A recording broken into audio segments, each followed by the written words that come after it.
Dean. You can find me on Twitter at TheMaxDean. And today it is our Week 6 recap. We're live on YouTube right now.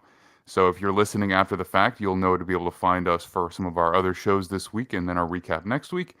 And of course, you can find all of our shows anywhere podcasts are found. So I have with me Kyron Samuels, ex-AFL offensive lineman, ex-D1 offensive lineman, all AFL offensive lineman, of course, too, and our director of social media here at Gridiron Heroics. How you doing today, Kyron?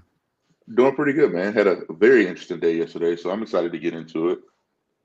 Yeah, man. Yeah, I feel like yesterday I watched football a little bit more casually than I have in weeks past, and I enjoyed it. So I feel like I didn't I lived a couple of games instead of trying to spread myself as thinly throughout all of them, and it made for a more fun experience for those specific games. But we definitely have some good ones to talk about today.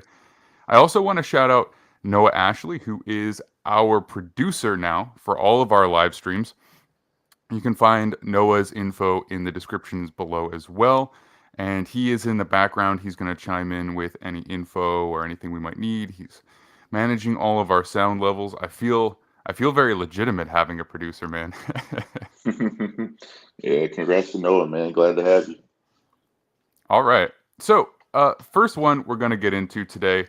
You know what? Because we're doing something different, I want to do something different. I want to let you choose whatever game that we talk about first today. Um, I think the most important game is obviously Bills Chiefs yesterday. I think that'll probably be the best one to lead off with. So let's go ahead and dive into that one. And um, the biggest thing I learned about that game yesterday is that I didn't learn anything about either one of those offenses. They did exactly what I thought. It played out almost exactly like I thought. But I did learn how good the Bills' offseason acquisitions were. You kind of saw it along the offensive line a little bit. Like I think Roger Saffold had one penalty, but overall he played a damn good game, and for the most part, the Bills' offensive line held up big time in the second half. So you saw the adjustments there. You saw the adjustments with going out to get a guy like Von Miller. We'll get to him in a second, but um, he took over the football game in the second half specifically, fourth quarter specifically, down the stretch. I think the Bills, you kind of saw the tweaks that they made in the offseason come to fruition at the end of that game. When it was time to win, uh, you saw the little differences that probably held them back in the past be the difference in that ball game. So that was cool to see. And as for the Chiefs, I mean, I think they played a very, very good football game. Nothing really to be upset about, hang your hat about. Um, they had some unfortunate third downs where they couldn't get off the field there in the second half against the Bills. They had a couple of terrible penalties that extended drives as well. They kind of gave the Bills more life, and the last drive that they scored a touchdown on kind of kept sustaining that drive and keeping it going. So um, they have to be feeling very good about this game as well. And you obviously want to win. There's no such thing as a more. They don't go into if they see them again in the playoffs, for instance. They don't go into that game feeling like they're going to lose. They feel great about it. Yeah. They know that a tweak here, tweak there, they'll be fine. Um, and for the most part, I just think it was a beautiful display of coaching on both sides of the ball, especially defensively for both teams. I think they both made adjustments from that playoff game. We didn't see as many explosive plays. We didn't see as many points because um, they're just that well rounded now. I think they both probably had a little tweaking to do on the defense, but we saw it yesterday, man. These defenses are very, very good. They're going to be very tough to score points on, and I hope we get to see it again in the playoffs. Oh, I don't think there's any question of that. I think these are the two best teams in the NFL right now. Certainly the two best teams in the AFC. For the Bills, it was definitely an example of their offseason acquisitions from this year stepping up. But I think we've got to recognize these guys that have been here for a couple of years now. I mean, obviously Josh Allen, incredible, but this was a Stephon Diggs game. 10 receptions for 148 yards and a touchdown. He made his presence felt. I think the threat of him opens up a lot for everybody else. Gabe Davis continues his tear with deep receptions. So touchdown for him, Diggs, and Dawson Knox as well. This is kind of a star game, and I don't think that's any surprise when you're going up against a bunch of other stars that if you want to win, your stars need to be the one that step up. Um, I just don't know how you stop Josh Allen. I don't see a pathway to it. Sure, in a given game, but I think when he's dialed in, and this is the perfect example, playing one of, if not the best other team in the league, he's just too good. So if he's healthy when we get to the playoffs, I cannot imagine how you would pick against anybody other than him at this point. Uh, as a rematch, I feel like it lived up to the hype. It wasn't as high scoring. I feel like both defenses were a little bit better than they were last postseason because that was absolutely insane. But I mean, Von Miller had 2 sacks, had a couple of interceptions, including the late game pick that kind of sealed everything off. I guess for the Chiefs moving over, I mean, again, it kind of a similar story in the sense that the stars were what got it done. Juju Smith-Schuster got his first touchdown as a Chief. That was cool. He is, man, I don't know why, but he looks bigger in a Chiefs uniform. Maybe it's just because there's smaller players around him. There's a lot of big dudes on Pittsburgh, but he looks massive. He looks like a tight end when he's playing out of the slot. You know what I mean?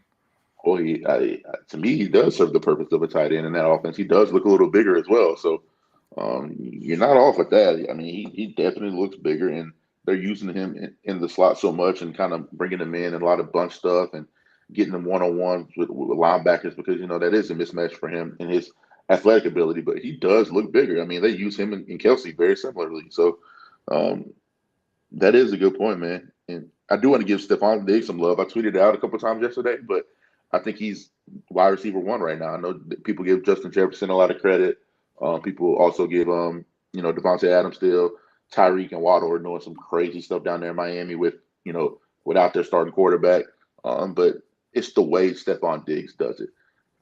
Every guy I just named, those offensive coordinators in that scheme, they move those guys around a lot. They get them on favorable matchups. They put them on inferior talent and let them have a field day. Jefferson and Tyreek specifically, those guys, they're going to put them on the worst matchup. They're going to move them all over the field, and that is a skill and an ability in and of itself. But the way Stephon Diggs does it, he's static most of the game. He's going up against the number 1 corner most of the game, and he still finds a way to put up the ridiculous numbers that he has been. And it isn't just this year or since he's been with Josh Allen. You can make the argument that he's been the biggest proponent for the rise of Josh Allen, having the actual number 1 guy to go to, a guy that opens the field up for everybody else. Right now, he's currently 3rd in the NFL in catches with 49, 2nd in yards with 656, and 2nd in touchdowns with 6. And he hasn't essentially missed a game because they've blown 2 teams out and haven't played the 3rd and 4th quarter with the starters, essentially. So kind of crazy when you take that into account. He's essentially missed a game because of time. So his numbers could be a little bit, crazier for that. So I do want to give him love because I do think he's currently the best doing it right now just because of how he does it. It's much more difficult for him. It's much more static. He's not getting moved around to be in these favorable matchups as much. So kudos to him, man. Him and Devontae are probably still top 2 for me right now. Yeah, you are a big fan of the in-game take. I've noticed that. I like it. Yeah, It gives you something to bounce off of. But yeah, no, he's a monster. And I think, the Chiefs defense, I like what they do. They play complementary football, but they're clearly not as good as the Bills defense. It is what it is. And the Bills defense still has an opportunity to get Tre'Davious White back fully healthy by the time the postseason rolls around. Now, that's not a guarantee. We haven't seen him yet, but he has time to come back. He has a number of weeks to get back into form. And so nothing is unexpected as far as his timeline yet. I'm sure there are a lot of Bills fans who would have liked to have seen that happen a little bit sooner, but it's still very much a possibility, and he could be an impact player in the playoffs as well. But they're getting by with who they got. They have Dane Jackson back this week, and ultimately that defensive line helps lead the way anyway. So just shout out to Travis Kelce, of course, broke 100, didn't have a TD today, but again, very impactful. All right, let's jump along to a game that I know, at least I imagine, must have been very near and dear to your heart, and that is the New England Patriots and the Cleveland Browns. If you want to talk about matchup of some of the best offensive lines in the league, such as some of the best running games in the league, this was it. The Patriots ended up blowing them out 38-15.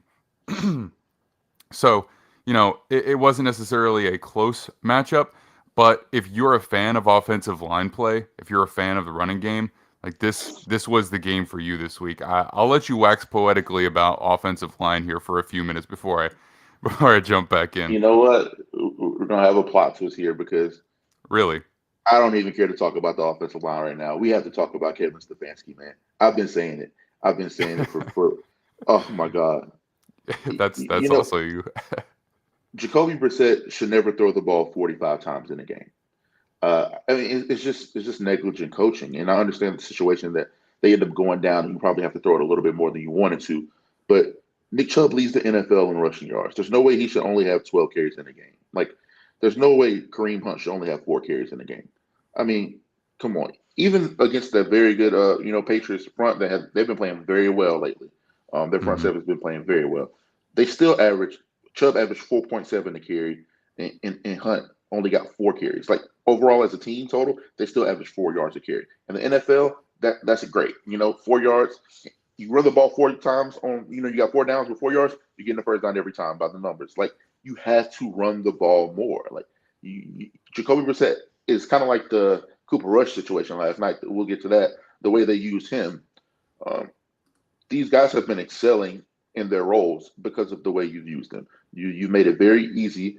You've simplified the offense. You've had a great balance. And I will admit that up until the last 2 weeks, and even last week, they weren't terrible on offense, but offensively, the Browns have had a very, very good structure. They've had a very good system, and it's allowed for them to move the ball well and put the quarterback in a situation where he only takes minimal risk. And I think they completely went against that yesterday. I just don't understand it. Um, but the offensive line, I mean, did a great job. Still, I still got to give them some love, man. Like Jacoby Brissett was sacked 4 times, but if you look at the way those sacks were accumulated, I think it's more scheme than anything. Nobody just got one-on-one whooped and embarrassed. This guy's holding on to the ball. It's just frustrating to watch that because I know how good the Cleveland Browns are. And it's crazy to say that, but like they're 2-4 now, and at worst, and I mean at the very worst, they should be 4-2.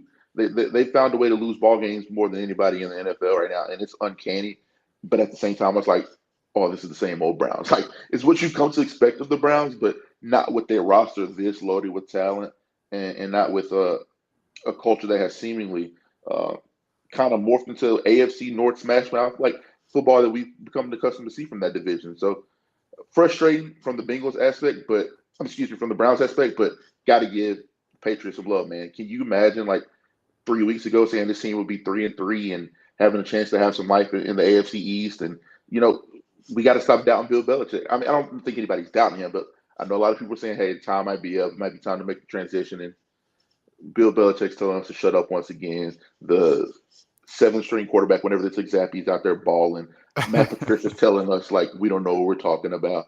I mean, you just got to give it to them. The Patriots are going to find a way. We'll talk about the Steelers in a second. The Steelers are going to find a way. This is what these teams do. So, hell of a job to them, man.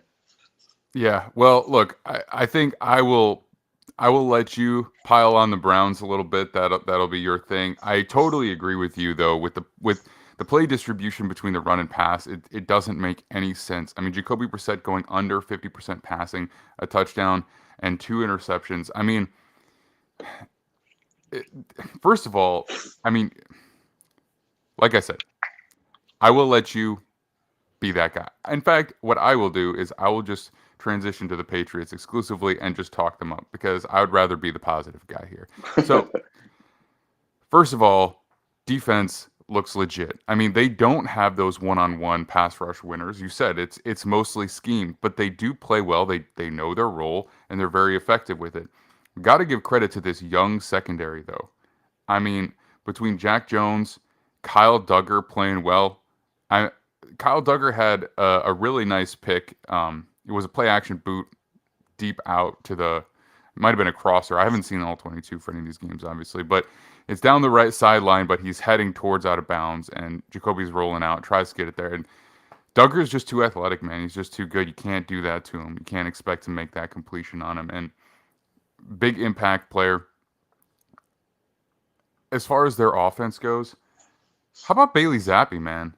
309 yards, 2 touchdowns, no picks, 24 of 34. Look, I will comment here in a second on what his physical capability is, but you cannot turn your nose up at that stat line no matter who you are. That is one of the most efficient, probably, that might be the most efficient quarterback stat line that we will see all season, unless he outdoes himself in the next few weeks, just because he knows exactly where to go with the ball. The ball placement is excellent, and they really scheme it up for him. I mean, the number of rushing attempts that they made complemented the pass very, very well. A lot of his pass attempts were off of play action or screens, utilizing that offensive line as a weapon in the screen game. I mean, some of the stuff that you see from this offense is like, it just makes me a little bit embarrassed for how critical I was earlier this season.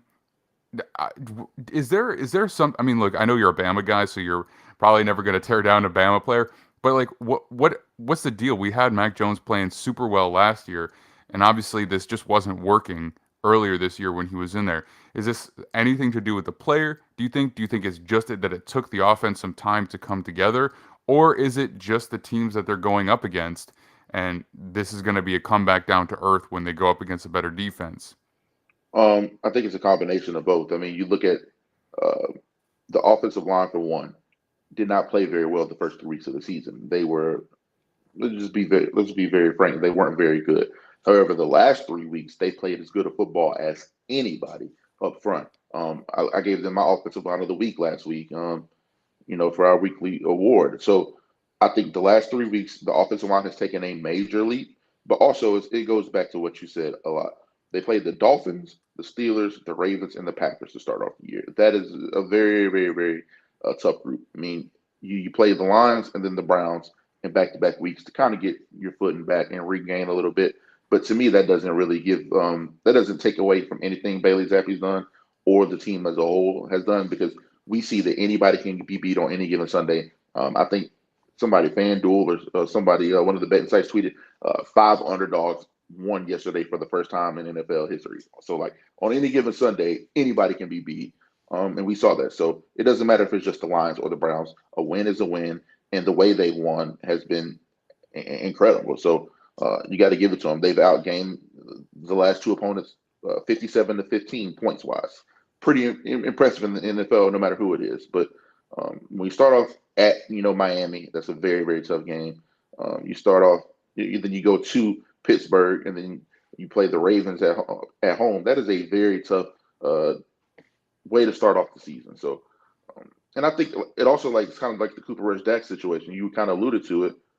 When the new guy comes in, the young guy, you simplify things. You get back to the run game. You make it very easy for him. And and if he's able to just get the ball out on time and have great ball placement, then he'll be fine. And I think we're seeing that. So, and the cool thing about it is, I don't necessarily see it getting any worse. They play the Bears next week. I don't think anybody's scared of the Bears. I mean, the Bears, but the Bears. Let me say this: the Bears aren't a bad football team. Especially on defense. They've had a chance to win their last 2 ball games as well. They were driving with the ball with a chance to beat the Vikings, and then they had. The guy forces the fumble and they lose that game. And then they probably should have won the game, Thursday Night Football with that whole debacle at the end of the game, and then the missed throw or the drop catch, depending on who you're talking to, should have won that game as well. So, but I'm saying the way the Patriots are rolling, they shouldn't go into that game, with any type of letdown on their mind. They should go in that game thinking we're going to dominate these guys. And then you get the Jets, the Colts, the Jets again. The Vikings. I mean, there's winnable games for this team for the next 6 games before they get to the Bills again, and then they're going to start. That'll be a little more difficult. You play teams like that, but Patriots feel very good about where they stand and how they played the last couple of weeks, and it remains to be seen if the quarterback is legit as far as going up against more serious competition after Tate's been out for a couple of weeks and these defensive coordinators start to adjust. It always happens in the NFL. Everybody starts. The people that start hot plateau at some point because it's just the NFL. Everybody has a ceiling. So it'll be interesting to see how long Mac Jones is out, because I'm hearing that he's going to be back very soon. And if it becomes a situation to where Bailey's actually playing so well, you give him another week off or another 2 weeks off just to get fully healthy. So that's my take on the Patriots, man. I can't believe it. We're sitting here 3-3. They got 2 division games coming up in the next 3 weeks, and in another 3 weeks they could be sitting in second or first place in the division. Like it's crazy to think about. Yeah, well, look, I will say this. This was not a good matchup for the Browns because their interior defensive line, we knew it was an issue going into the season, so there's really no surprises there. Uh, for a team that's that good up front offensively, it was going to be something that worked out well for you. But I got to say this, man, there was just perfection in that game. When you watch some of the, like, there's a play action pass that is just ingrained in my memory. So it's not a rollout, Bailey Zappi. It's just like a play fake drop back. But that line is holding the Browns like picture perfect. And when I say is he had time, he would have had probably like 6 more seconds. Like that, if you draw it up on the board, that's what it looks like. There was no movement. Right. You got to give a lot of credit. And I know it was your offensive line of the week last week. Definitely another big time performance for them. Okay. Oh, last thing I do want to say. Look, I have a hard time believing that this is a playoff caliber quarterback situation, though. Just in case anything does happen with Mac Jones, if the injury lingers or whatever. He just doesn't have the arm strength and athleticism, and I think it's a recipe for beating flawed football teams. But I think when you face those good teams, it's going to be tough. I mean, he doesn't have the zip on the ball. It is what it is. He doesn't really have a ton of athleticism either. He can move a little bit, but I mean, I know it's just a stat line, but 3 attempts for -4 yards. I mean, he's clearly not really escaping much. He's not doing any damage to you on the ground. So I think when your greatest asset is your accuracy and efficiency, but you don't have either escapability or arm strength to go along with it, it does just limit what your upside is. Okay, we're going to move on here to another AFC East team, and I'm going to hold you to something you said a minute ago, or at least try to. Okay, so we have the New York Jets visiting the Green Bay Packers. Jets put on a show. Look, I mean, was it perfect offensively? No, particularly in the first half. In the second half, the ground game really opened up a lot. The defense, though, was outstanding. They win 27-10. Surprised a lot of people. Now, there are some definite factors here. The Packers are coming off of a London game with no bye. Aaron Rodgers also had an injured finger. But let's be honest, those receivers were not open anyway. So this was going to be a relatively one-sided affair in terms of rush versus pass anyway, and they just couldn't get anything going on the ground either. The Jets line played well, the Jets secondary played well, and the Jets running backs played well, and it was a decisive victory of double digits. So I want to hear your take on this, but I've got something loaded up for you here in just a second. Yeah, like I think you have to give credit to the Jets secondary and the defensive line as well. Everybody's talking about the secondary, and I don't really care too much about that. Those Okay. dudes up front, specifically, first of all, I want to give Jermaine Johnson some love. Not many people are talking about him as far as these rookies so far, and I think he's played as good as any of the rookies up front. But Quentin Williams on the interior, he took over that game in a couple points, and I went back and watched that game. I think it was like 1:00 in the morning. I don't remember, but one of my guys, and he's an Auburn fan, so this is what made me really like go back and watch it, because I was watching in and out. I watch every game, try to keep up with everything for social media and whatnot. But my Auburn guy, he was like, "Hey man, go back and watch Quentin." He's like, he's playing at an All-Pro level right now. He might be so good. So I go back and watch it and really just watch him, and it's insane, man. Like the way people kind of were out. I don't want to say out. The way people were kind of saying that he might not have been worth that pick after the first year, with not much around him. He's out there getting doubled, and it was just the way it goes. He played incredible yesterday, so got to give shout out to him. He's been playing incredible all year, and like I said, you have to tip your cap to the secondary as well. But every team that the Packers have played has looked like gods in the secondary because they just aren't good outside. And that's not a discredit to anybody that they've played. They don't create separation at any point. Matt LaFleur has to be so creative to scheme these guys open, which he has been at a lot of points, that it's at a detriment to the run game. It's at a detriment to the quarterback at some point. It's at a detriment to the offensive line having to wait so long for this stuff to develop because Randall Cobb's your number one receiver. It's been a very frustrating time for the Packers, but I don't really see anything to panic about if you're them. I just still don't. They're gonna be right there in their division. The NFC is very everybody's kind of in the middle of the pack right now in the NFC. You see a lot of parity there. They have plenty of room for wild card stuff. I mean, a team like the 49ers could be, um, or the Rams. Those teams are fighting for division crowns, but they're both 3-3. They're both sitting there in the middle of the pack where somebody's going to get left out. Um, I think overall you got to give the New York Jets credit. Um, and if you're the Packers, you have to find a way either go get you a free agent. Somebody, I mean, you have to take a risk on a guy like a Deshaun Jackson now, or call Will Fuller, see if he still wants to play football. You have to do something to try to get some vertical ability on that football team to open things up for the offense. But other than that, I just kudos to the Jets for handling business.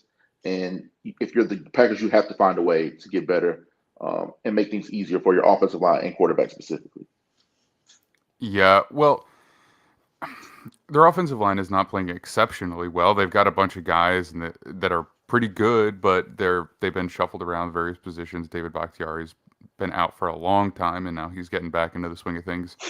But the reality is that it really does fall on those receivers to or to create separation and make plays, and it's just not really happening. And even less so this game than other games. Now, Randall Cobb went out with an injury, so obviously that impacted it because that's basically been his favorite receiver up to this point.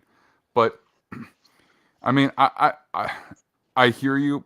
I will say that the Packers defense played maybe their best game, especially in the first half. They were locking down the receivers. Jair Alexander came to play. I think I'm not saying that he didn't come to play earlier, but I feel like he responded to the call. He was very, very good. Adrian Amos, very, very good player.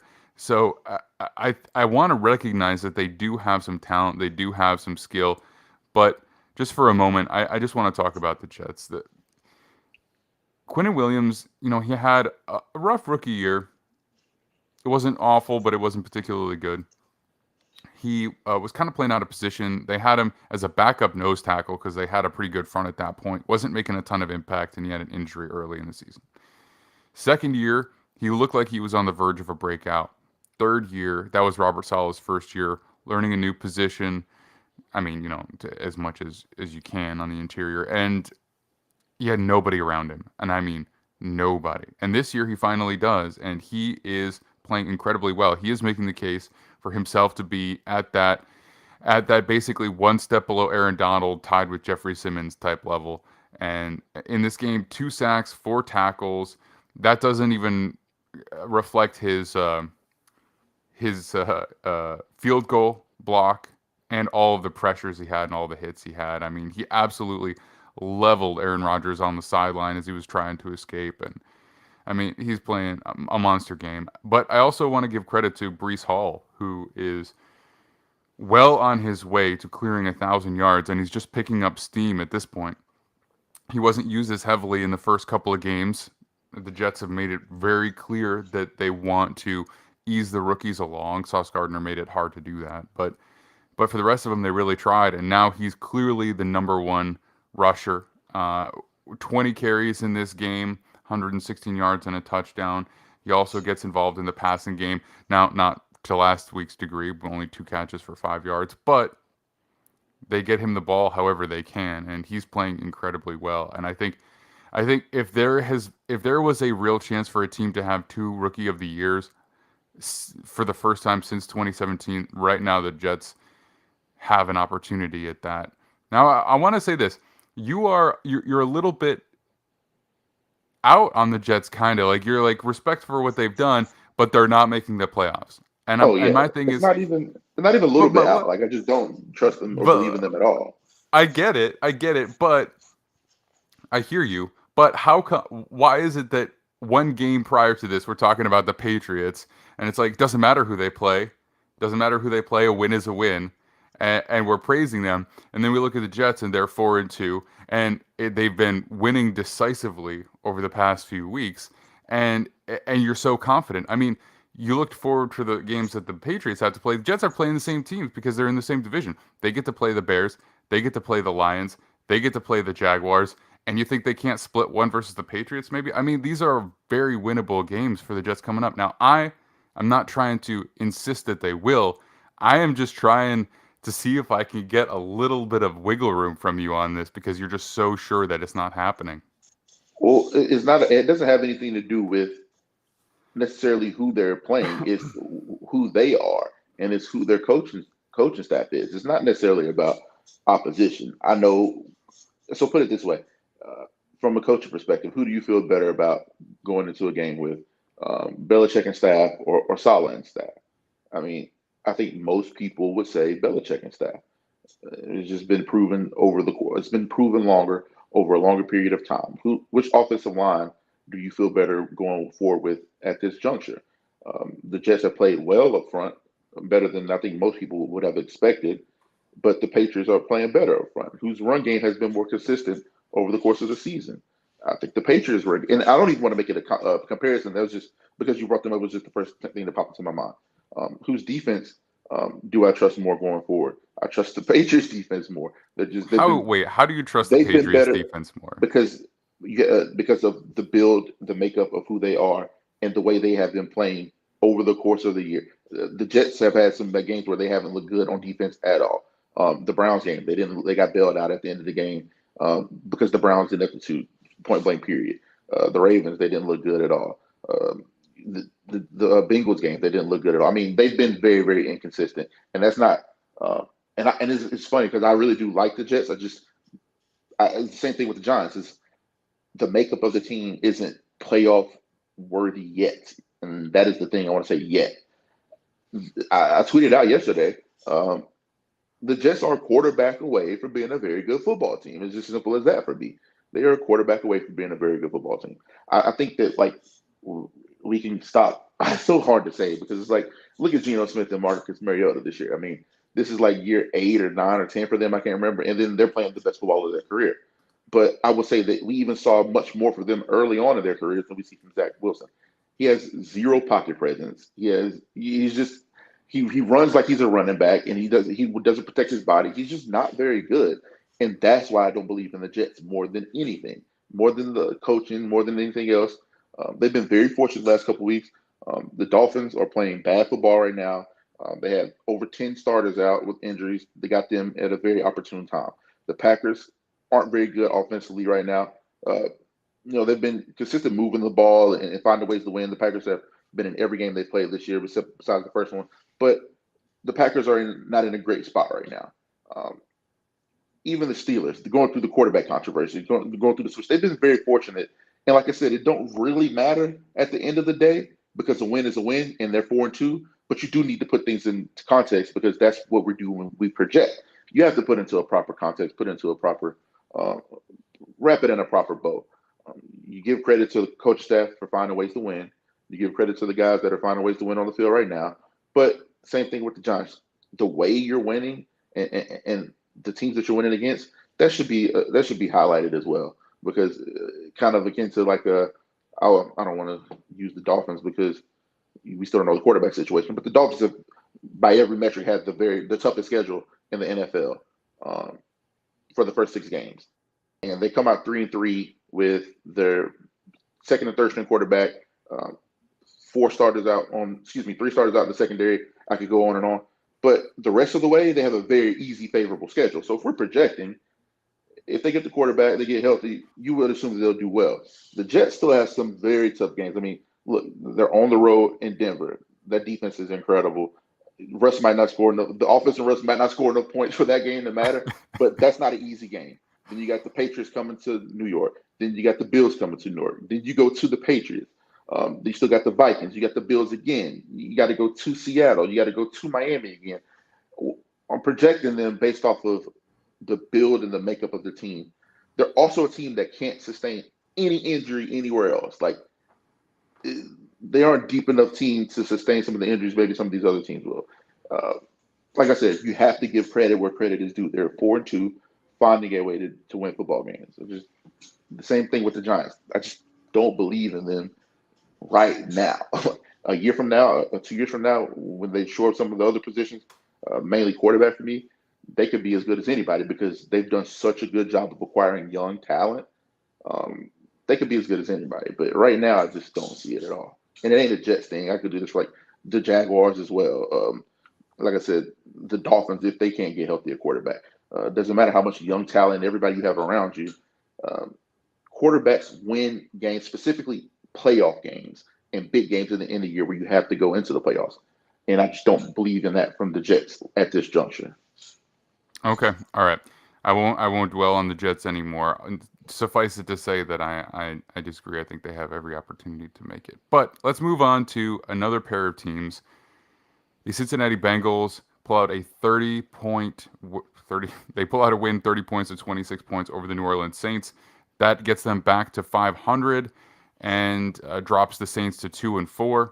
This was a Joe Burrow game. I mean, 28 of 37, 300 yards, 3 touchdowns, and plenty of that went straight to Jamar Chase. 7 catches, 132 yards, and 2 touchdowns. T. Higgins involved, maybe not quite as impactful, but it's good to have him back, and I think he makes a big difference to this team. So, I mean, I think the Saints gave them, a real hard time. It was a close game. I was watching this one a little bit more out of the corner of my eye, literally on my side-facing screen over here. So, I mean, it's tough. I think they're doing everything they can under the situation without having their starting quarterback. They're relying on Taysom Hill. The way they're using him is really cool. The defense is doing what they can, but it seems like this is going to be a tough, you know, I mean, unless the Buccaneers completely fall apart here, but the it seems like this is going to be a tough season for them to overcome with just the situation that they're in. I mean, what takeaways do you have regarding the New Orleans Saints today? That one, they have to be kicking themselves because they should have won that football game. And two, they also may be a quarterback away from being a legit, contender, or at least very clear playoff team. I mean, they won the total yard battle. They almost they had 399 to the Bengals 348, excuse me, which is still a lot of offense from the Bengals, but they won the rushing battle 228-75. I mean, um, they outgained them in every facet, but the red zone offense is what I want to look at. Um, the Bengals had 3 red zone trips and they scored on all 3 of them. The Saints had 5 red zone trips and only scored on 1 of them. That's a recipe for losing ball games, especially close ball games that you had to lead in. Had they even, you don't even have to score necessarily touchdowns every time. Get points out of those drives, and you win the football game. It's as simple as that. You want the time of possession battle on top of that. You want the turnover battle on top of that. And this is why I say it's like just so hard to win games in the NFL, because if you look at that on paper, I win the total yards, time of possession, turnover, rushing battle. I mean, you look at those and you think that you probably win that football game despite everything. And they just, like I said, it's been rough. It's hard to go 1 for 5 in the red zone. I don't think I've seen that very often. So you clean that up, and they're probably sitting at 3-3. They've had a chance to win a couple more ball games. They're another team, like in my opinion, like the Jets or the Dolphins right now, that are good quarterback away. One team is, a couple teams depending on health. Maybe Jameis could have been that guy. Maybe when Tua gets back, they'll get back to business. But I just don't see them being viable, like you said, unless the Bucks just collapse. And I don't really think that's the case. I mean, they're already 2-0 in the division. The Bucks are, and they still have to play the Panthers twice, and everybody should be favored against the Panthers right now. That team is just out of whack. So it'll take a monumental breakdown for the Bucks to lose that division. But you got to give some credit to the Bengals as well.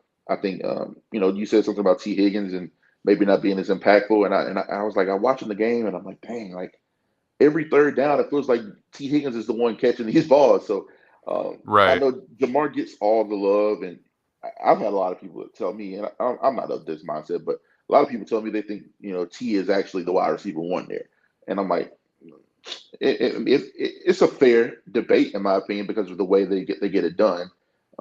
But Jamar is just his athletic ability. Got to be careful with my words here because I want to give Joe Burrow proper credit because his 3rd and 4th down playmaking ability, just to get to the right guy, it's very advanced for only his 3rd year. This is his 3rd year, correct? Yeah, 3rd year in the NFL. But when you can just throw it out to a guy on a quick slant or a quick out, and then he takes it 60 for a touchdown, that is a luxury that, I mean, not anybody. I mean, I can't really. Who else in the NFL has that luxury? I don't really. Tyreek Hill and Waddle.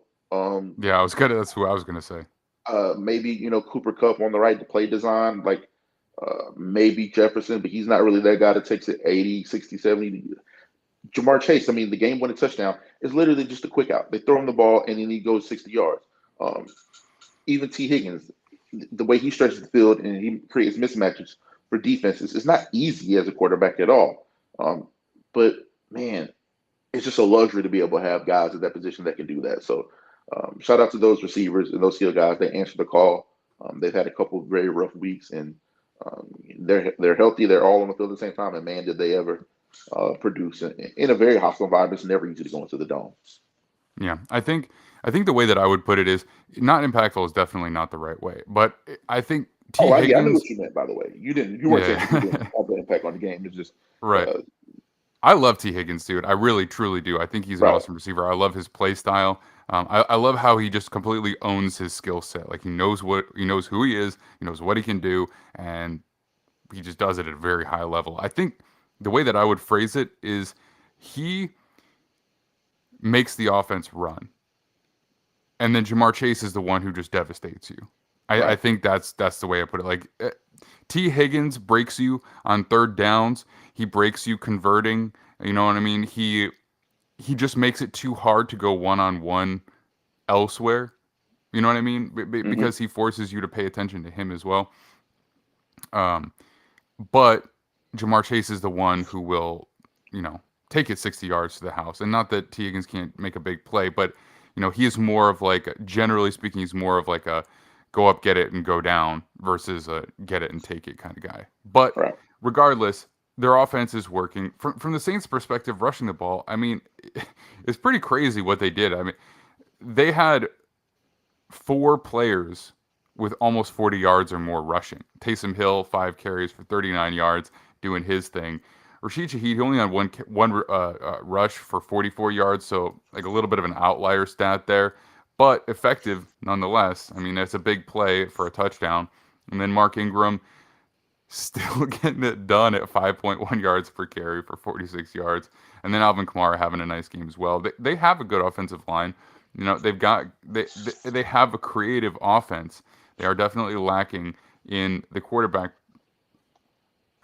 position, and then obviously they're missing a bunch of wide receivers as well. So I think that's a tough thing for them is that maybe they could have gotten this done. Like you said, they had an opportunity anyway, but maybe they could have gotten this done if they had some healthy receivers, even with Andy Dalton. But oh yeah, I mean it's crazy. Like people say that, and you'll be like, oh yeah, they have some guys out, and then you look at who the guys are, and then it's like, oh my god, you had a chance to win the game without an All-Pro Michael Thomas, a Pro Bowler Jarvis Landry, and then a rookie Chris Olave, who was like top 6 in the NFL in receiving when he got hurt. Like the guys that they almost won that game with, like. And I said this before the season, and I want to go ahead and throw it out there now because I like the stuff on the record. Like I said, everybody's so high on the Bengals, and I'm like, oh my god, like stop. The Bengals won't make the playoffs this year. I said it at the beginning of the season. I said they'll go 8-9. That's my prediction for them. And they're on pace right now, but they'll be right on pace. And I would have been able to say like, look, but this is what my football brain told me. Like in the playoffs last year, the way they won those games were not sustainable. Like you can't count on getting 2 turnovers per game, and you can't count on your kicker making clutch field goal after clutch field goal after clutch field goal for you to keep winning football games. So I didn't think that was a sustainable way for them to go into this season, especially the fact that they have to fix that offensive line. And they tried it, they addressed it, but would you say at this point in the season that their offensive line is much improved from last year? No, it's a little bit improved, especially now that we've seen this a fair amount from a bunch of teams. Actually, I mean, Patriots are one of them. As the season moves along, the offensive line settles in a little bit. I think the lack of preseason games probably hurts the offensive line, maybe more than any other, especially if it's a newer group getting together. So I think that has something to do with it. But no, I wouldn't say that they're significantly better than they were last year. I think I will always trust the elite quarterback more so than others. But here's a quick game. All right. We are 1/3 of the way through the season. we're going to move on to a couple other games here in a sec. But just to get it on the record, who do you think is making the playoffs right now? Uh, Start with the AFC, just go down division winner and then 3 wild card, just so that we have it on the record, and we can do this again maybe 2/3 of the way through the season.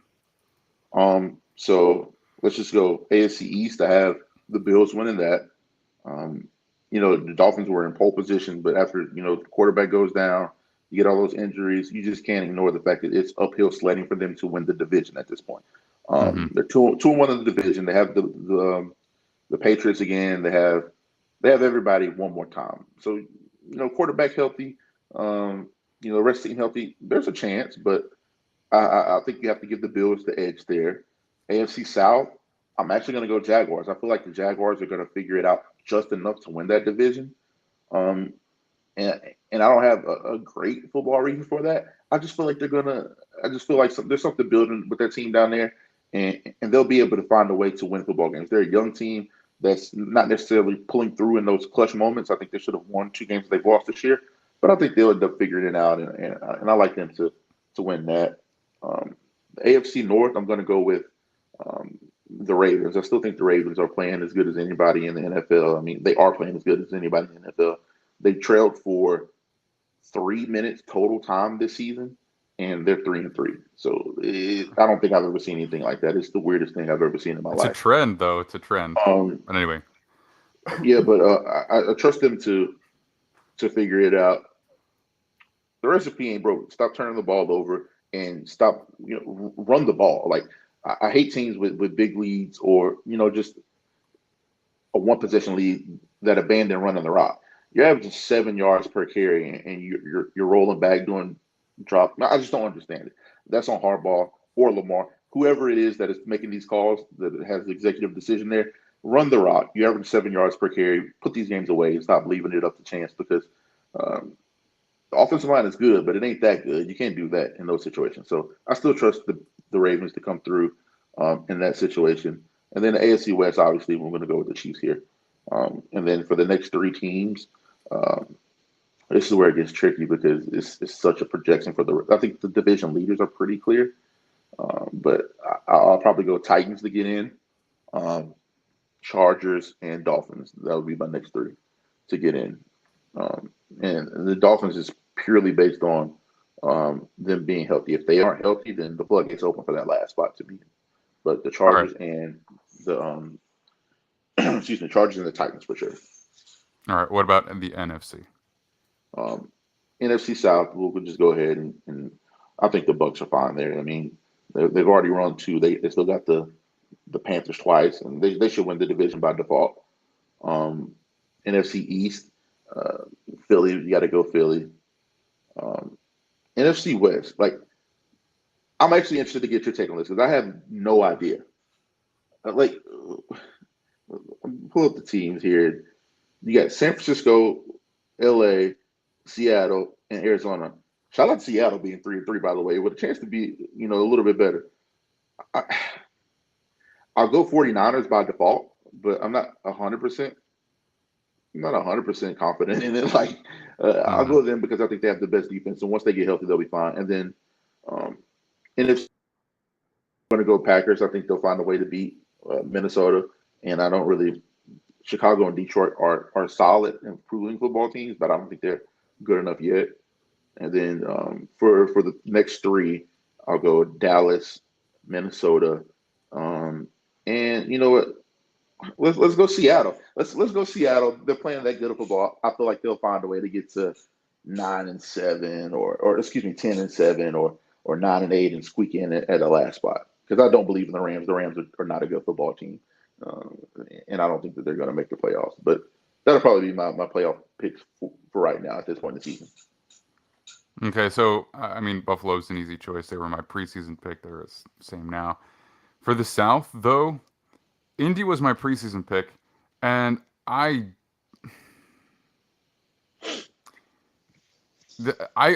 wish that I had watched that game, because that's not one of our games today, so I haven't gone in, and I'll watch it later tonight. But that was the best game, by the way, from yesterday.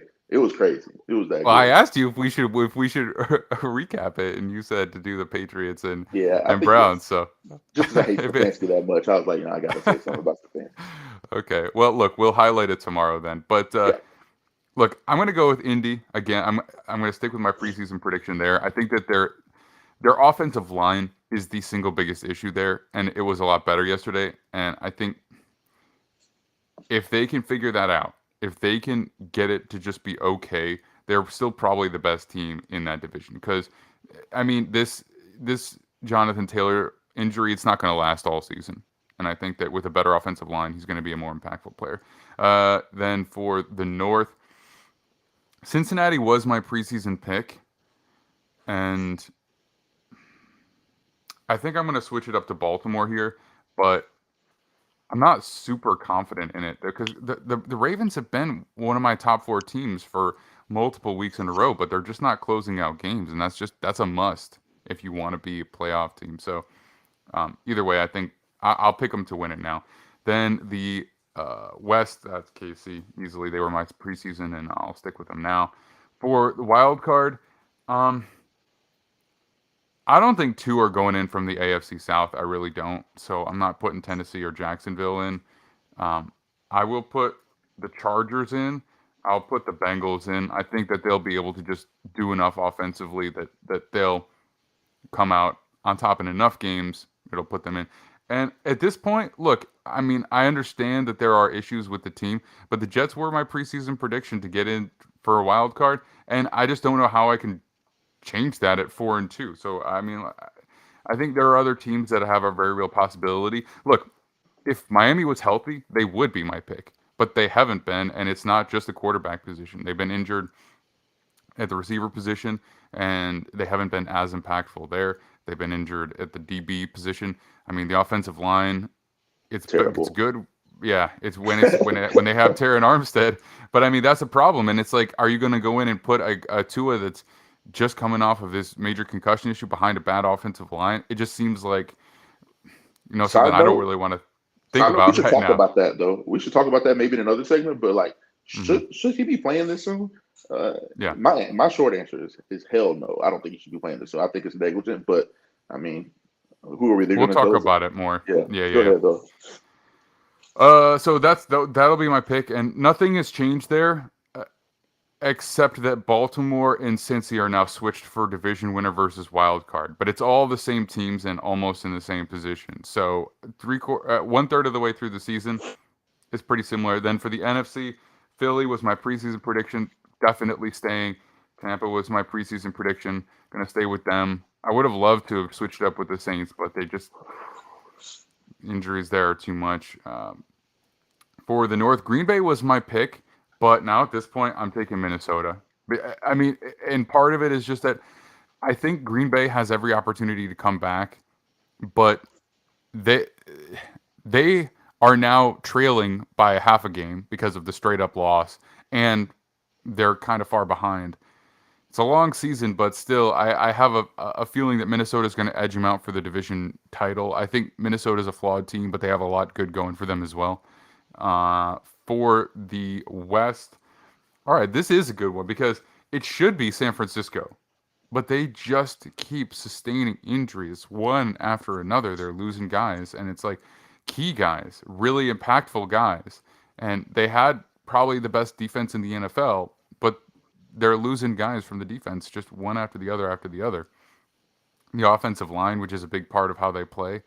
I mean, this is the way the 49ers look right now after losing all these guys is exactly how the Jets would look if they start losing their star players. If they lose Quentin Williams, if they lose a Carl Lawson, if they lose a Sauce Gardner, or if they lose, well, I mean, they've already lost all their tackles, but this is how they would look, right? Like,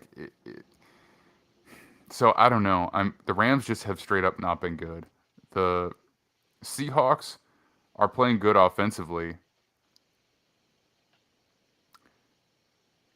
I don't know, man. Rams were my preseason pick, but I'll just. When D-Hop gets back, it'll be interesting to see how much better they look. The cards look offensively because they're Mhm. in all of these games.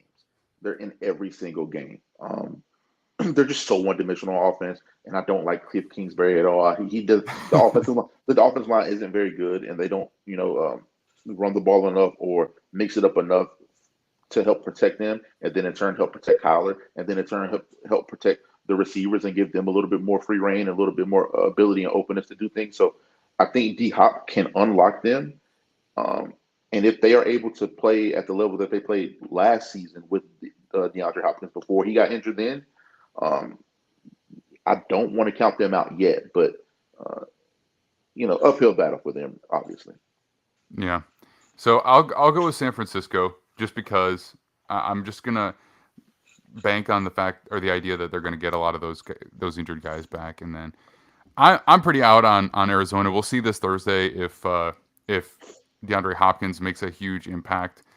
But even if he does, I don't think I want to get ahead of myself and just anoint them because I want to see it sustained. I want to see him healthy. I want to see that offense function consistently for a while. So I'll go with San Francisco. Dallas was my first wild card team, so I already had them in before. New Orleans was a wild card team for me as well before. I don't know. It's just like these injuries. It's like injuries all over the place. Dallas is easy because once they get Dak back, I think they will continue to play good football. They'll still be good on defense, and um, I didn't want this to take so long, so I'll just throw up some predictions. I'll say I'll say New Orleans, and then I'll say Green Bay is the last one. So I'll say Green Bay gets in as a wild card. So my NFC is a little bit different. I switched up Minnesota into winning. I switched San Francisco into winning. I kept Dallas, kept Baltimore, and then I dropped. Who was my last one? I put Green Bay in instead of AFC West. Oh, the 49ers. Oh, the Rams, because I had them winning and I don't have them in at all. Maybe that's stupid. But anyway, those are my 1/3 of the season predictions. And I just intended that to be like a quick aside. But I want something in the books because I don't think we really have anything in the books for us because you weren't really doing this segment before we started the season. So, Right. um, all right. Anything else you wanted to mention before we move along to our final afternoon game of the day? Yeah, I'll mention one thing. Trust what you know, and I say that to say like the regular season doesn't mean that much to me when it comes to most of these teams. Um, as long as if the Buccaneers are in, they should be the favorite in the NFC. If the Chiefs and the Bills, they're going to get in, but the Chiefs and the Bills, regardless of how good some of these other teams may end up looking or the momentum they build, trust those teams. Even the Packers and Aaron Rodgers, they're in these games with absolutely nothing. Midseason acquisitions or health, they could be right there in the playoffs. Trust what you know, and that's the only thing I would say for people out there. Until the teams prove it and show you they can do it, go with what you know, because that's probably what's going to happen. All right. Okay, I got it. Now let's jump into the final afternoon game, which was the Tampa Bay Buccaneers and the Pittsburgh Steelers. I can tell you this is not what I expected to happen in this game. Um, the Tampa Bay Buccaneers are definitely injury plagued, but they've got a number of their receivers back. The interior of the offensive line is still a bit of an issue, and that doesn't match up well against the Steelers team that has a phenomenal defensive interior. But I don't think Tom Brady's arm is all there right now because of the shoulder. I think he doesn't he doesn't put velocity on the ball as much as I would like to see, and when he does, it's a little bit inaccurate. And I think he went 25 of 40, and they still got him throwing the ball 40 times even with that. 243 yards and a touchdown. That's really not efficiency that we've come to expect from Tom Brady, especially with a more or less full slew of passing weapons. They end up losing 18-20, and they had an opportunity to tie it up. Obviously, didn't happen. But before we jump into the Steelers side of things, I know that you are a big Tom Brady believer and you're a big Bucks guy, at least, from a respect standpoint. So what was your take on this game? The take on the game is that, and I don't want to be a Byron Leftwich hater because I love the dude. I think he's proven to be a great OC over the course of his tenure. But you just need to get back to a more quick game. Too much of the stuff is long developing, and like you just said, the offensive line has played pretty good, in my opinion, for the situation that they've been put in. There's a lot of guys playing their first football in their NFL careers on the interior of that D line, and then you're playing against a guy like Cam Hayward and all the stunts that the Steelers will send. Um, it's not an easy task. I think they played pretty well considering. I know Tom went viral yesterday for yelling at the offensive line and being all in their face, and I think that lends to a little bit of what you're saying as far as um, maybe some of the throws he's being off platform, a lot having to throw off his back foot. You can't really step into the throws and really um, see what we're accustomed. But I also think we actually are seeing we're accustomed to Tom, like when the team isn't that great. But I think they'll be fine going forward because Godwin's still getting into the groove. He's not playing as many snaps as he's normally accustomed to playing. Mike Evans looks as good as any receiver in the NFL. I mean, he's playing at an extremely high level this year. And at the end of the day, Tom is still he's got 1,652 yards. He's fourth in the NFL in passing yards. He's tied for 10th in touchdowns, and he's tied for first with the least amount of picks with only one pick this year. He's still as good as any quarterback in football to me. It's especially like for what they ask him to do. They don't. How many teams ask their quarterback to throw the ball 50 times a game? He threw the ball 50 times a game in back-to-back games. It was 52 to be exact. And then he threw it another 40 times this week. So he's throwing the ball 142 times in the last 3 games, which is ridiculous. Like, nobody should be throwing the ball that much. But from what they've asked of that offensive line, this is why I give the offensive line so much bail. They took 142 dropbacks in the last 3 weeks. That's insane. Doesn't even include penalties so Right. it's like, So it's pretty crazy. But like I said, it's Brady. They're still finding the ways, even when they're struggling. Like they lost that game to the Packers. They lost yesterday. Their losses are by the skin of their teeth. There's nothing that I would be too concerned about, especially with health permitting. If they get, a Ryan Jensen back and to shore up things in the middle.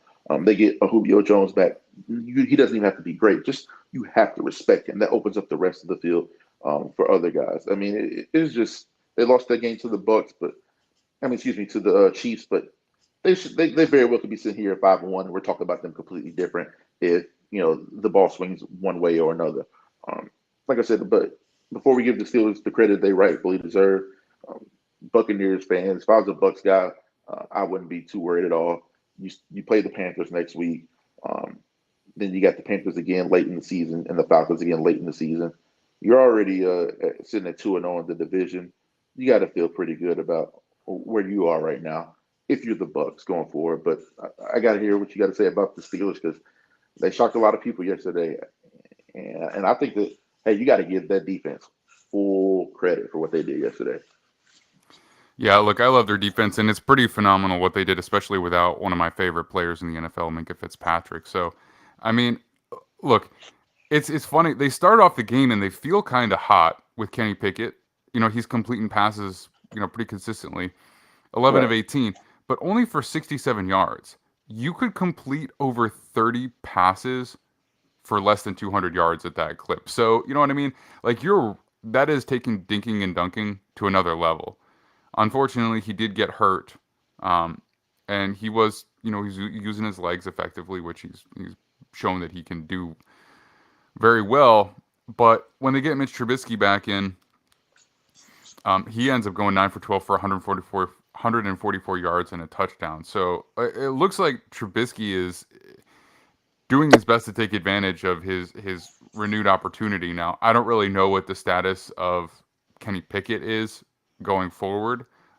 I don't think it's deemed to be a long-term injury. Was it a concussion? I think it was a concussion. Yeah, that's what I saw, concussion. But So, I mean, that at this point we don't know. That could last however long.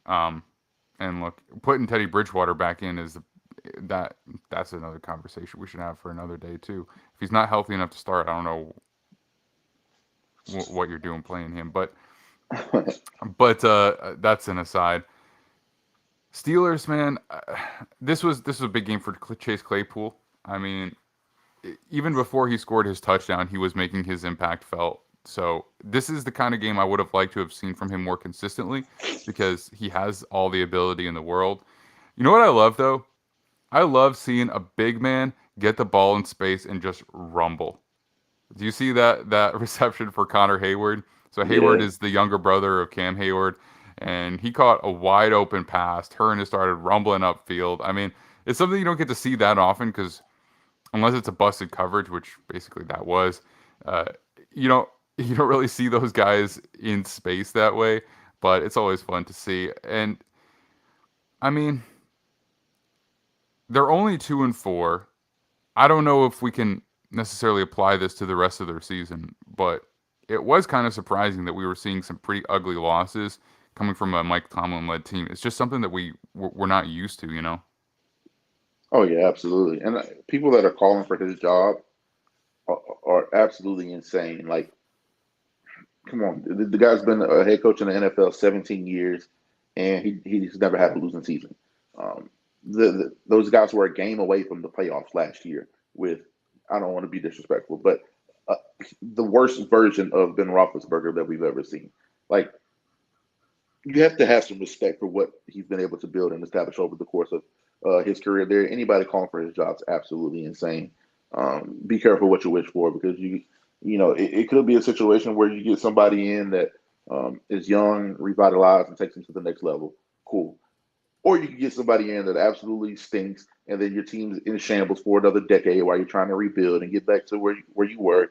So people calling for his job are crazy. Like, they had that Thursday night game where they lost to the Browns. Very well could have won that football game in that game to the very end. They had the very close game against the Jets where the Jets pulled that one out in the end. I mean, they could. What I'm saying is they very easily could be sitting here at 4-2 instead of 2-4. And like I said, the same thing about the Bucks possibly being 5-1 instead of 3-3. We talk about it totally different. And I think the way they lost those games, like I said, there's never a moral victory. But the way they lost those games, it wasn't anything fluky. The other team won. I don't want to, make any mistake about that. But they were in that game. They had their chances. They have been their chances consistently. So it's up to them to make the adjustments, to make the necessary plays, to make the necessary coaching moves to make the difference to go from 2-4 to 4-2. But I think you got to feel decent about it. I mean, they got the Steelers. They got the Dolphins coming up. Dolphins are 0-3 in their last three. Two is supposed to be back, but if Teron Armstead's not back, if Waddle hurt his arm yesterday, is Waddle going to be able to play? Nick Needham, towards Achilles, he's out for the year. Xavier Howard, Byron Jones. I can keep going on and on with the injuries. They should feel pretty good about that one going into Thursday night. So hopefully they get, Sunday night next week. So hopefully they get, maybe they get that one and they get on track and start rolling. But Steelers should feel pretty good, in my opinion, going forward. I think the worst of it is, regardless of who's playing quarterback, the worst of it is over for them. I think you get a TJ Watt back here pretty soon. You get Minka back. You get Pat Firemouth back, tight end. They had a lot of guys out yesterday and still found a way to win that football game. So as they get more healthy and they get back into the flow, good about the Steelers actually. Yeah, I don't think I feel good about them in terms of a playoff opportunity just because they're a Yeah. little behind the eight ball in a strong division and conference. But I do think there's a very real possibility that they do just squeak back to Tomlin's famed at least 500 record, or maybe right under, maybe 8-9. And then we're looking at them with a lot of excitement and confidence going forward into next year because they need a little bit more juice on the offensive line. But the reality is some experience for the younger players, and that's probably a pretty competitive football team. All right. That takes us to Sunday Night Football. And this was a good game. And I think we saw a very clear limitation for Cooper Rush. But the Dallas Cowboys fall 17-26 for the Philadelphia Eagles. I thought they could cover. They missed the field goal at the very last minute. So they did not. But look, I think this is a good Cowboys team that has a lot going for it, but when they go up against a very, very good defense like the Philadelphia Eagles, where there just aren't spaces, where they're just playing tight coverage, Cooper Rush just has the physical limitations that don't get it done. And I think if you got Dak in there, he's not necessarily an elite gifted player in the NFL, but he has a lot more arm strength than Cooper Rush does. He's got a lot more zip on the ball. You know what I mean? He's got a lot more downfield passing ability um, to fit it into windows. And I think that could have been the difference between a win and a loss in this game. I think both teams played well overall. I mean, we saw Zeke with 6.2 yards carry looking good.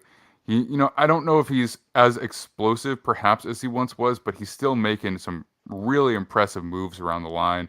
He's still shifty. He's still wily. And of course, he's still killing it in pass pro. And then Tony Pollard doing his thing, 4 yards carry. And I think, you do as much as you can. That's pretty effective against this Philadelphia defensive front. And ultimately, it just comes down to the passing game not quite getting it done. And with only 180 yards, over 81 overall yards passing and a few interceptions. So I really do feel like this is kind of the game where if there was anybody out there who was truly saying they shouldn't put Dak back in there, this is proof that's when the time is right, they absolutely should. Oh, I mean, yeah, there was never a quarterback controversy. And I was one of the guys like, dude, you got to stop. People are like trying to discredit Cooper Rush for what he's done. Like, bro, he's 5-0. He was 5-0 as a starter. You got to acknowledge what's in front of you at some point. But I can't remember. You're the money guy, but however much they paid Dak, there was never going to be a controversy. When he was healthy and ready to go, he was going to be the guy. But one thing I feel like I learned so much about both of these football teams last night. I agree.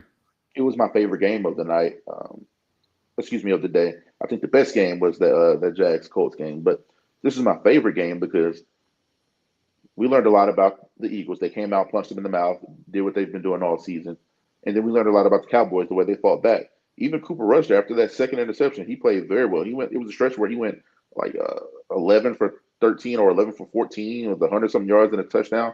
I mean, from the halfway through the second quarter to halfway through the fourth quarter before that last interception, he played very good football. But I think that has so much to do with the play calling, and that's my biggest issue with the Cowboys was yesterday.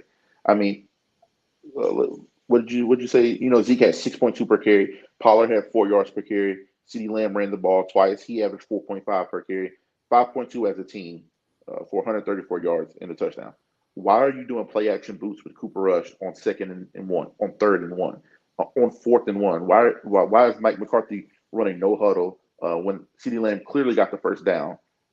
Instead of challenging that or giving time for the boot to page or whatever you had to do, you go no huddle and you're running a play action boot with Cooper Rush.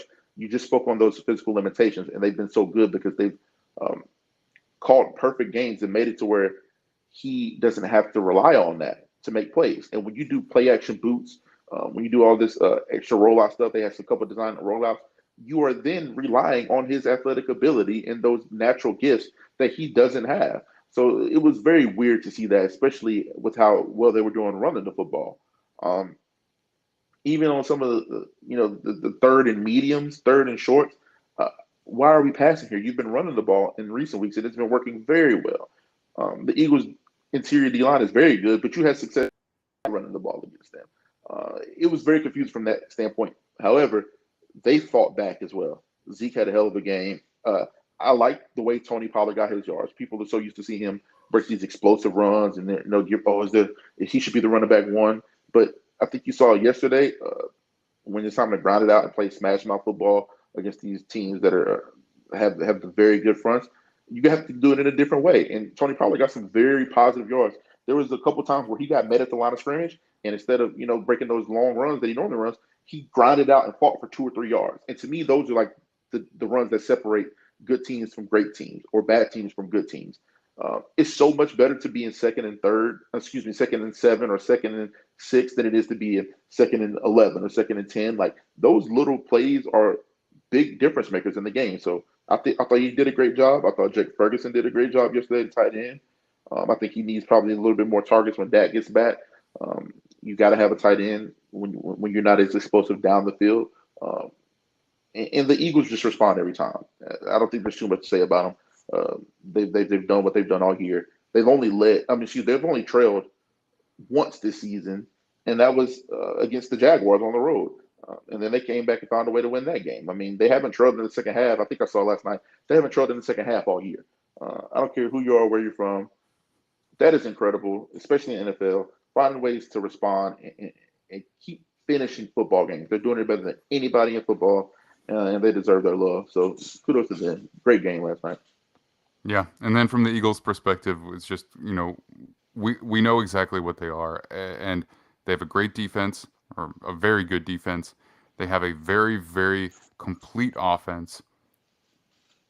There is maybe not an ultra dynamic passing game, but they can do whatever they need to win.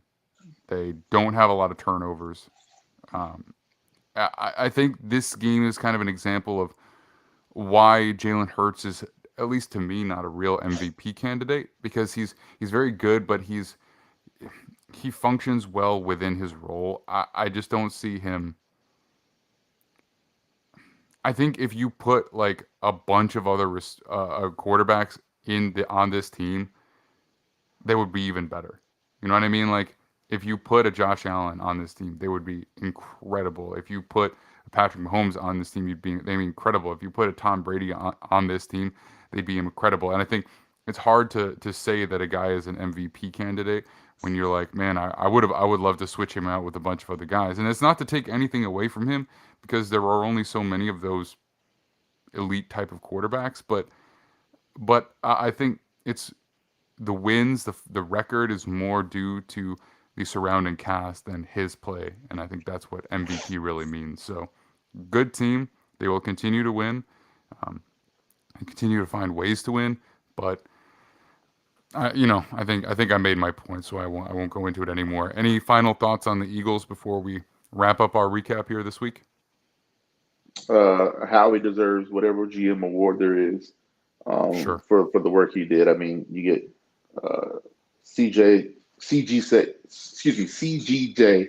and then you get AJ Brown for pennies. I mean, like, come on, man. Like, you just added 2 Pro Bowl guys. I mean, arguably all pro for Chauncey this year. I mean, like, who knows, man? But adding those guys to that team is absolutely incredible. Shout out to Jeff Stoutland, the offensive line coach. Jeff Stoutland, you. Yeah, man. Awesome. So I think they should be the favorites in the NFC going forward. You got to give them their proper respect. Who do I trust more still? The Bucks, and they end up running into each other in the playoffs. I'll probably pick the Bucks, but I think the Eagles deserve so much more respect. I mean, they're the only undefeated team in the league. They haven't trailed in the second half. I mean, they deserve a lot more respect than they're getting right now. So kudos to the Eagles, man. Shout out to Sirianni too. He's second for Coach of the Year right now behind Brian Dable. So it remains to be seen how the Giants play out. But by the end of the year, he could be the front runner for Coach of the Year as well.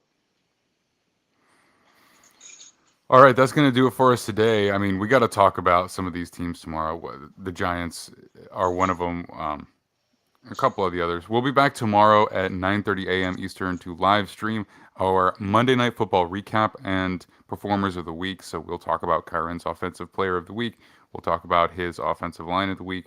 We'll bounce off some power rankings and whatever else we have time for. If you are watching, you will not see our Monday Night Football preview yet. That is a separate video. I did a Chargers and Broncos preview with Gavino Borquez of Chargers Wire. That's already on YouTube, so you can check that out. If you're listening, that is going to roll immediately thereafter this. Want to give a big shout out to Noah Ashley, our producer. You can find him at No Ashtray Sports on Twitter. He is awesome. And Kyron, why don't you let everybody know where they can find you? You can find me on all social medias at Kyron Samuels, KYRON SAMUELS. And then you can also find me on the Playback app. I do live posting games there, /Kai Samuels. So that link is posted on all my socials. So if you follow the socials, you see that. And also follow the GH socials, man. The engagement's doing a lot better there. We're getting a lot more flow there. So thank you guys for the support there. And also follow us on TikTok and Instagram at Gridiron Heroics. And give Max a follow as well. Max is killing it on Twitter now. New to the Twitter game. He's killing it. So, and shout out to Noah as well. That's my boy Noah, man. Shout out to him. Thank you guys for tuning in. All right, let me just play us out here. Thank you for listening to our Sunday recap. So this is week 6. Tomorrow, like I said, we'll be back with our Monday Night Football recap and players of the week. You can find me on Twitter at TheMaxDean. And if you are on YouTube, throw us a subscribe, throw us a like. If you're listening via podcast, give us a follow, a rating, or review. Anything that you can that helps us. We very much appreciate it. We will see you all very soon.